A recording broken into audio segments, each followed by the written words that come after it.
Guinness world records বুকে নাম লিখিয়ে আন্তর্জাতিকভাবে পরিচিতি পাওয়া স্কাই ডাইভার আশিক চৌধুরী এখন দেশের উন্নয়নে নিজেকে উৎসর্গ করেছেন।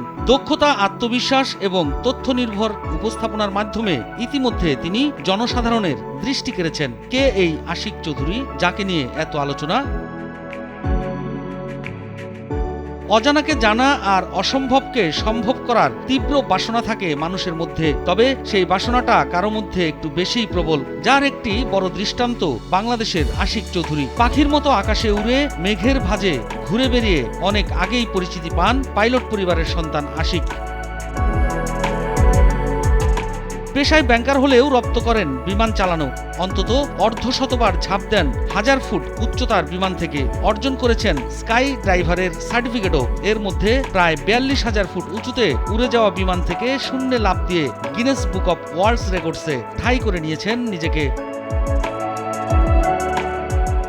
এসব কিছু ছাপিয়ে নতুন করে অন্য কারণে আশিক চৌধুরীর নাম সামনে এসেছে। আওয়ামী লীগ সরকারের পতনের পর গত সেপ্টেম্বরে বিডার নির্বাহী চেয়ারম্যান হিসেবে নিয়োগ পান আশিক চৌধুরী। দায়িত্ব পাওয়ার পর কর্মদক্ষতা, উপস্থাপনা শৈলী ও যোগ্যতা নিয়ে মানুষের মন জয় করে ফেলেছেন 41 বছর বয়সী আশিক। বান্ডেল থাকলে প্রতি সেনমানিতে টাকা বাঁচবে। বিকাশ সেনমানি বান্ডেল কিনে জিতুন প্রতি লেনদেনে।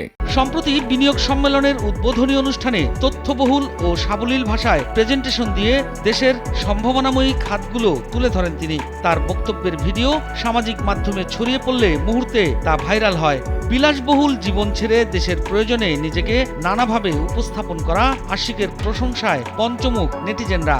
আশিক চৌধুরীকে নিয়ে কৌতূহল বেড়ে যায় সাধারণের।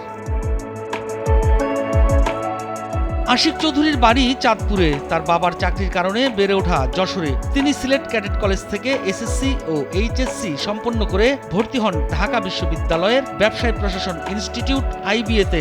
2007 সালে স্নাতক শেষ করেই দেশের একটি বেসরকারি আর্থিক প্রতিষ্ঠানে যোগ দেন আশিক। 2011 সাল পর্যন্ত সেই প্রতিষ্ঠানেই কর্মরত ছিলেন। চাকরির পাশাপাশি সময় পেলেই বেরিয়ে পড়তেন রোমাঞ্চের খোঁজে।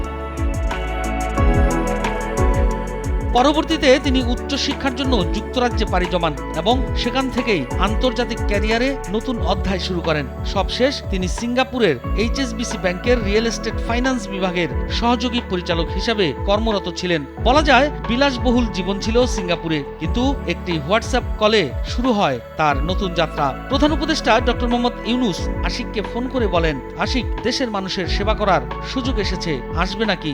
এই আহ্বানে সাড়া দিয়ে কোনো দ্বিধা ছাড়াই স্ত্রী নন্দিনীকে সঙ্গে নিয়ে সিঙ্গাপুরের বিলাসী জীবন ছেড়ে দেশে ফিরে আসেন আশিক। 2024 সালের সেপ্টেম্বরে বাংলাদেশ বিনিয়োগ উন্নয়ন কর্তৃপক্ষের নির্বাহী চেয়ারম্যান হিসেবে নিয়োগ পান আশিক চৌধুরী। এছাড়াও বাংলাদেশ অর্থনৈতিক অঞ্চল কর্তৃপক্ষের নির্বাহী চেয়ারম্যান পদে নিযুক্ত হন। গত 7 এপ্রিল তাকে প্রতিমন্ত্রীর মর্যাদা দেওয়া হয়।